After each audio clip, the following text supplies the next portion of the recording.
All right. Do you want me to just read it off? Are you guys good with that? Yeah, I'm good Sure. with that. Okay, I just started recording. So, number one, during recessions, I put D. All of the above are correct. D. Yes. Okay.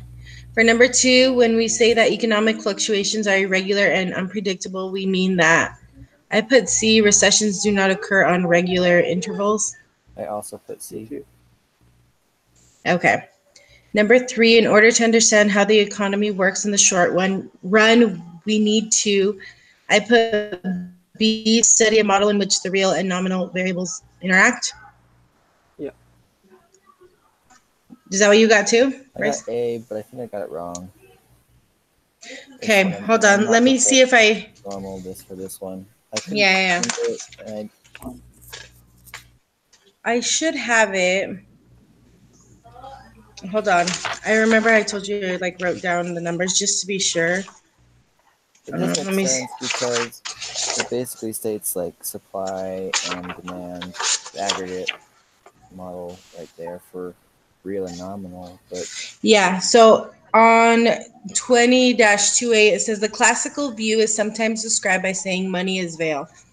That is, nominal variables may be the first things we see when we observe an economy because economic variables are often expressed in units of money. So that was that whole money is veil thing, which is not how the economy works. So it should, sorry. So then the following page 20-2b, it says to understand how the economy works in the short run, we need a new model. Our new model focuses on how real and nominal variables interact. alrighty, thank you. So that's on 20-2b if you were going to go back and look at Yeah, that. I wrote the 20-2B down. Okay, and so that one, so number 3b. Hi, Holly. Hello. Hello. Hi. Okay, so for number one, we got D. I guess let's just go over it. Number one, D, 2C, 3B. Did you get anything different? Nope, that's what I have. Okay.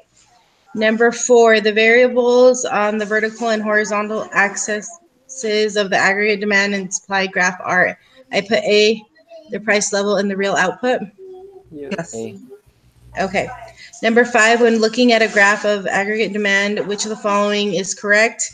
I put C, the variable on the vertical axis is nominal and the variable on the horizontal axis is real. Yes. C. Okay.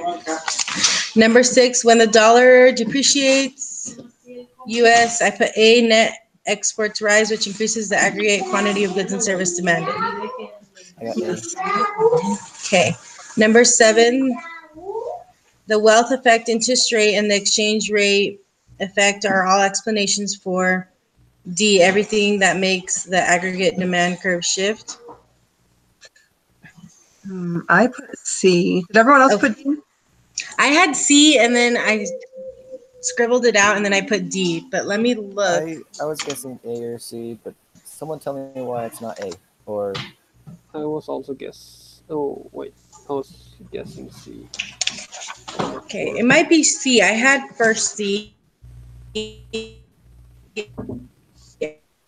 and then I scribbled it out. So I try to write notes so that I can see where I'm pulling my answers from. Let me see if I wrote note on that one. I guess why is it C? I probably know why. I just don't. I had it circled, so I guess we can go with C if anything.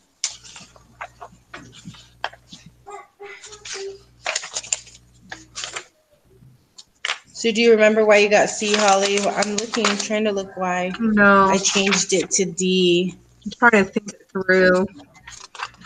I know that those are the three. Okay, so on 20, I have number 7, and we're on 7, right? Yes. Okay, so I put on 20-3B, it says, okay, let me pull that up. Or does someone have that pulled up? oh, so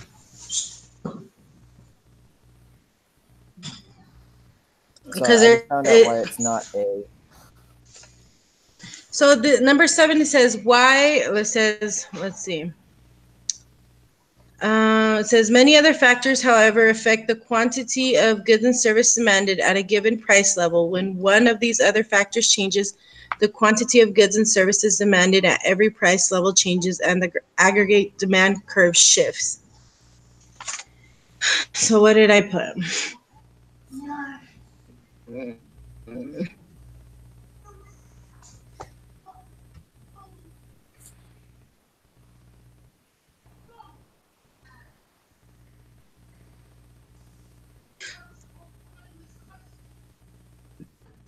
Okay, so I put D because, let me show the rating. This is going to be easier.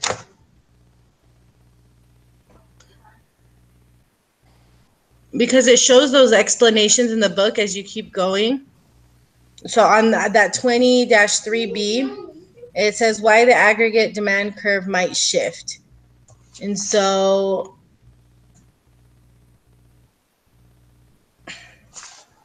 it shows the different shifts. And so it talks about consumption, investment, government purchases, net exports. That one formula, I think, is what it is. I don't know. Now I don't know now that I'm looking at this over. Hold on.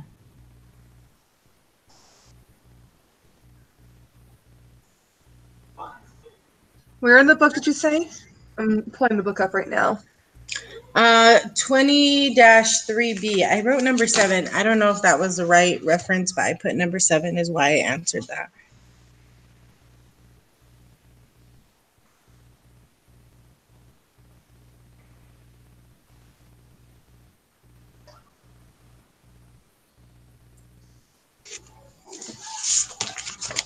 So it talks about the price level right before that.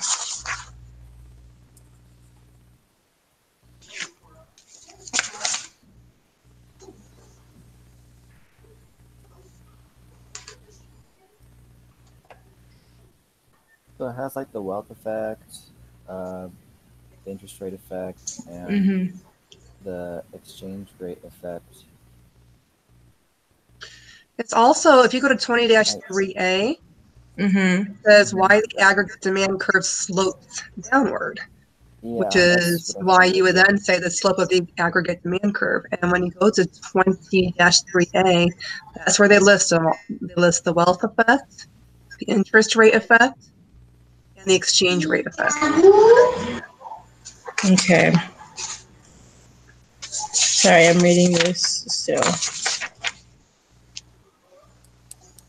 But so on 20-3, it says the downward slope of the aggregate demand curve shows that a fall in the price level raises the overall quantity of goods and services demanded. Many other factors, however, affect the quantity of goods and service demanded at any given price level. When one of these other factors changes, the quantity of goods and service demanded at every price level changes and the aggregate demand curve shifts. Okay. We can do C. I had C before, so I must have thought it was that first. Okay, so for 7C, Yeah. 8, which of the following shifts aggregate demand to the right? I put A, both an Mhm. investment tax credit and a decrease in the income tax rates. Yep. Okay. Number 9, if speculators lost confidence in foreign economies and so wanted to buy more U.S. bonds, I put B, the dollar would appreciate, which would cause aggregate demand to shift to the left. Yes. B. Okay. Why is that? It was in the reading. So Go ahead. I wrote down like arrows with it. So like for foreign economies, if foreign economies decrease, um, if spectators lost confidence in foreign economies, basically, they want more of the U.S. bonds, which would appreciate our dollar, meaning our dollar would be better, and that would cause the demand shift to shift left. And the reason for that is when our dollar becomes worth more, people, their incomes haven't maybe necessarily adjusted right away. And so people aren't going to demand more because now all the products are going to cost more. because our dollar value just went up. So the value of the dollar is higher, which means everything else is higher. And when everything else goes higher, that causes the demand shift or the demand curve to shift left.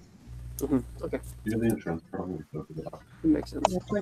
I didn't call yet. Where did I put the card? Did you look on the or look on the counter? Alright. Let me write down the phone number before you do that, though. Okay. Sure. Thanks. And it is also on, it's under the shifts arising from changes in net exports. It's on that page and it does talk about that and gives a similar example. Okay, Okay, and are we on 10. 10? Which of the following effects provide incentives for consumers to spend less when the price level rises? I put A, the wealth effect and the interest rate effect. Yep. Okay. Number 11, since the end of World War II, the U.S. has almost always had rising prices and an upward trend in real GDP. Coffee and stuff. To explain this, I have no idea. I put a question mark. I circled A and then I circled D. 11, I put C. I could see as well. C. Okay. Do you guys remember like why or how or where you got that info from? I was so lost on that question. Hold on, guys, 1 second. I just need to do something real quick here. Mm-hmm. Okay. Shifting. He looks clammy too. So how I kind of saw it is if demand Mm-hmm. the demand curve is shifting right,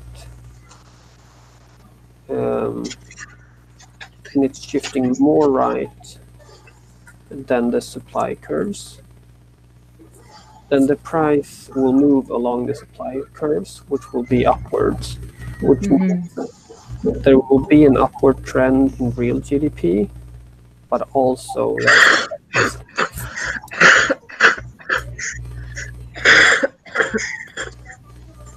does it make sense? It does make sense. Well, to me Yeah. it does. Yeah, it does. It's just like, I don't know why. I couldn't get that one. Okay, so 11C. If they would No, be go ahead. moving, Further, that'd be good. I'd like to hear it. if they would be moving the same speed, so to speak, the price would be constant. But if one of them is moving faster, the price will be rising. Mm-hmm. That Okay. makes sense. Yep, that makes sense. Okay, number 12, wages tend to be sticky. I put A because of contracts, social norms, and notion of fairness. Okay. Okay. Mhm. Number 13, which of the following shifts short run but not long run aggregate supply right?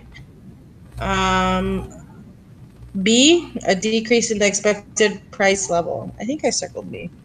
Yes, that's what I did too. Okay. And number 14, the long run aggregate supply curve would shift left if the amount of labor available. Oh shoot, I have two. I think it's C or D. Is that Yeah, what I you put guys? Okay. I could I'm like, I have like something scribbled out. Decrease or Congress made a substantial increase in the minimum wage. Christian, did you say you put C? D. D. D. Okay, good. Okay. Sorry, I have Sorry. So that I have you're good. bronchitis, so my hearing is not. You're good. So 14D.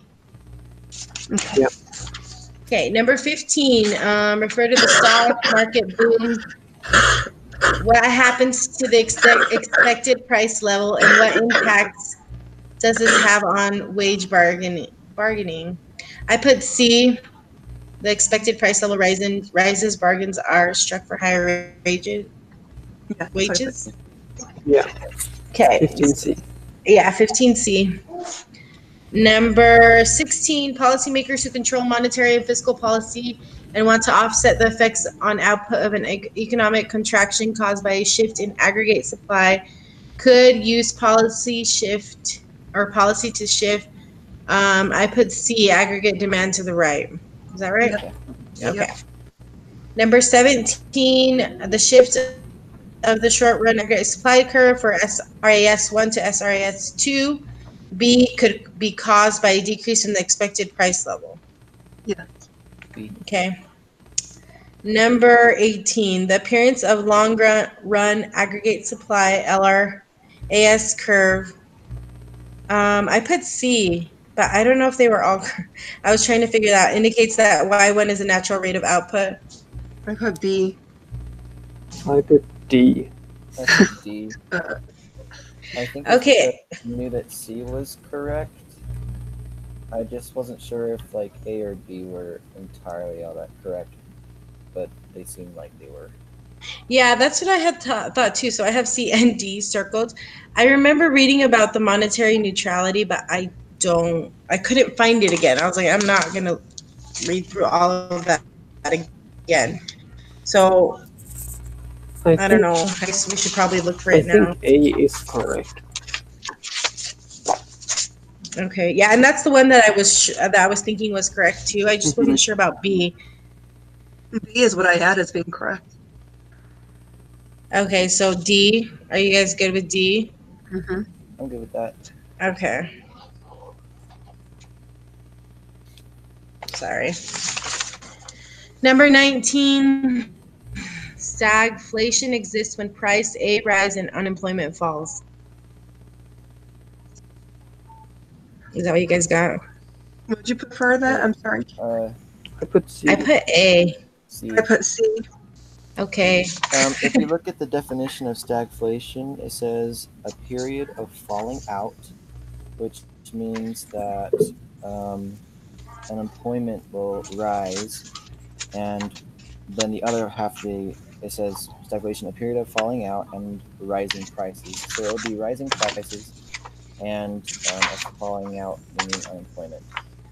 Yeah, so I saw the thing for the output and so stagnation, falling output. So the output would be the Unemployment this time. unemployment. Mhm. So that would cause, so that wouldn't be, why did I think, so falling doesn't mean fall. It means it, for unemployment, it raises its opposite. Okay, yeah, that makes sense. Sorry. Number 20, I didn't answer this one. I don't know when, I think it was B, but I wasn't sure. I put I got D. B. Put D. I didn't put anything. Wait, Okay. who put D? I put D. D. D as in dog. Price level will fall and real GDP might rise. Or stay the same. Okay, so if you look at this, Senator A succeeds in getting taxes raised. So when you lower taxes, the demand curve shifts right. So if you raise taxes, the demand curve will shift left. So we're shifting left in the demand curve. Senator B succeeds in getting major restrictions on logging removal. So that means there's going to be a lot less natural resources. And that is with the supply curve. So natural resources, when you increase natural resources, it'll be to the right. When you decrease the natural resources, it'll be to the left. And so I'm pretty sure that output is the one that decreases. And that's what I was thinking about real GDP. And the price level might rise, fall, or stay the same on B. But I could have them mixed up. That makes sense though. Yeah, I put B, but I wasn't sure. I put a big question mark. I'm a little more confused So I'm not. with the GDP, like real GDP, and the price level of which belongs with which. Is the real GDP actually the output, or Yeah, that's the horizontal axis. The real GDP is the horizontal axis. That's how I understood it. So if it's the horizontal axis, horizontal axis. Okay, because number 4, remember it says the variables on the vertical and horizontal axis, price level and real output. So is it that the output? I'm confused. I don't know. I think I know it's in the reading somewhere. I just don't know exactly where. So it says real GDP in the panel A. Hold on. Maybe it was I'm in looking the at the PowerPoint. reading. I'm gonna look in the PowerPoint real quick.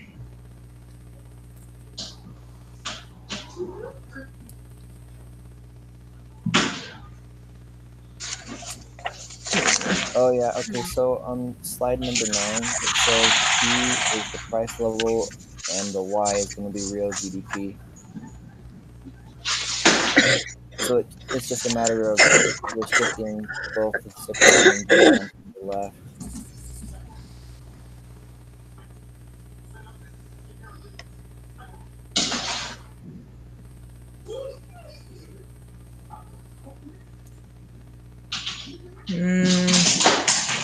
I'm so confused on that one.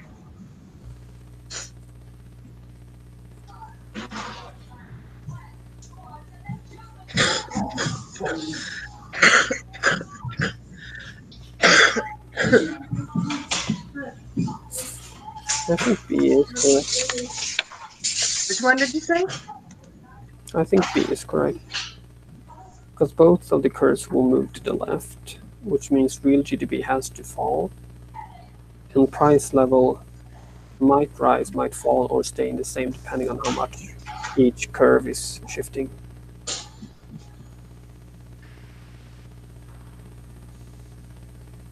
Okay, what do you guys want to do? Do you guys want to stick to that, or Holly, do you want to?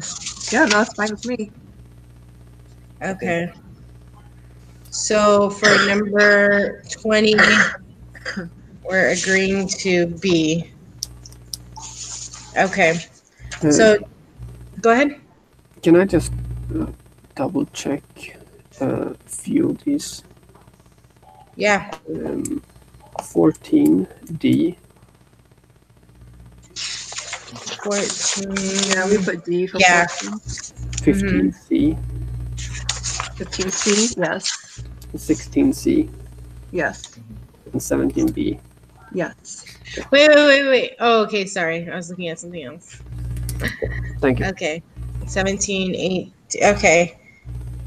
Should I go over this like one more time, or like through each one? Or are you guys good? I think I'm good. I think I'm good. Yep. Okay. All right. Well, I guess I will just go ahead and submit this in, and then you guys don't have any more questions. We missed one. I don't know which one, but we missed one. Oh, you already took it? Yep. Hmm. But if you guys want to look at that, I already submitted it, but I'm going to go ahead and, I don't know, let me